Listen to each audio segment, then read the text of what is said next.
Welcome to Mind Body Reset. Jim, today we're going to talk about jumping the gap. The gap is defined as when you've dropped all the weight you're going to lose, and weight maintenance or regain is up to you. The gap between losing and maintaining, that's what we're going to talk about today.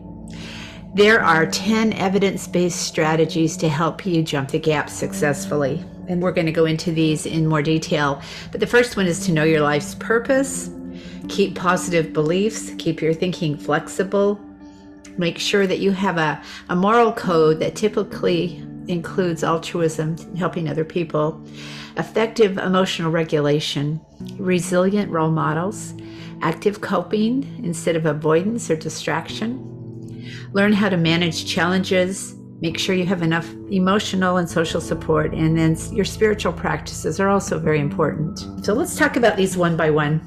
Evidence shows that we are happiest when we have a purpose. And to know your life's purpose, your life's mission, gives you a focus and gives you a reason to get up in the morning. It gives you a reason to be healthy. And in doing our life's purpose, we're building our emotional muscle, which helps us stay on track in our weight maintenance journey. Having positive beliefs also produces wonderful chemicals that keep our mind and body happy.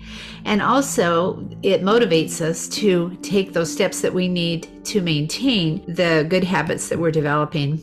Effective emotional regulation is huge. Emotional regulation is the ability to stay level. In hard times, it's the ability to keep perspective and keep ourselves optimistic.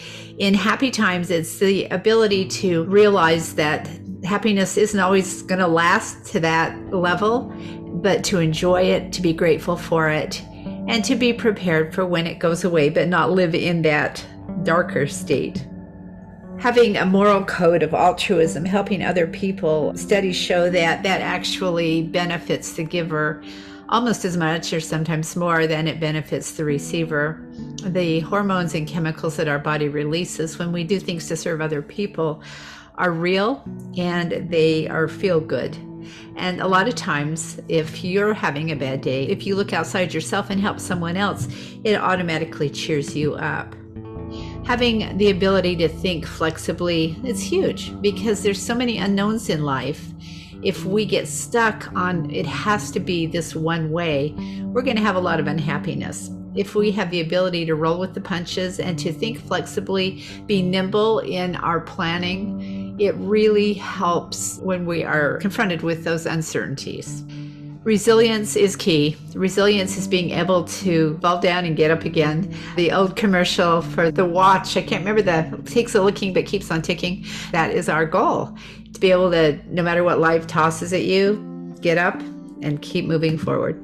Being able to cope actively, a lot of times we are used to either distracting ourselves, avoiding, we go into denial, pretend it's not an issue. That's not a coping skill. That is a way to passively wish it away, and it never goes away. So active coping, the word is active here. We're going to confront our feelings, we're going to feel them, we're going to question our thoughts to see if that really is true. Are we telling ourselves a false story? And we're going to really go deeper and dig deeper rather than try to run away or cover it up.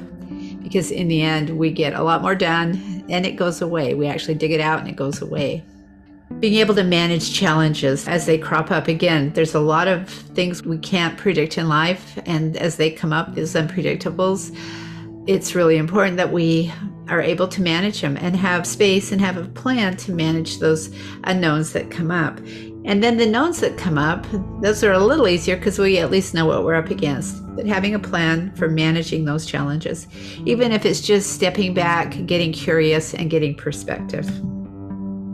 Making sure that you have a really good support system, because knowing that you're going into this with other people who either love you and want to help you, or who have been there, been through it themselves and are healthy, there's no substitute for that. And some of us need a lot of people in our support system, and some of us need just one or two really strong, good, close friends.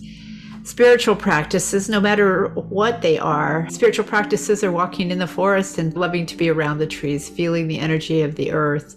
Spiritual practices could be an organized religion. Those are both sides of the continuum.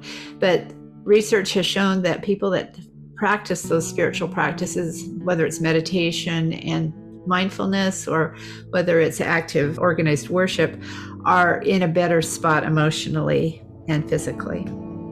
So in your reflection workout today, look at these strategies and figure out what is the one that you practice the most. What's the one that stands out to you? Or maybe there's 2 of them or 3. And then what strategy is your biggest challenge? Which one would you like to improve the most on? Maybe some of those are not strategies that you want to use, and that's fine, but which strategy do you think would be the one that you want to work on?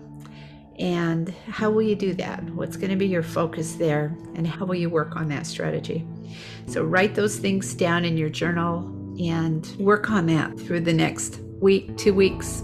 Make it a lifetime. Thanks for being at the gym today, and we'll see you next time.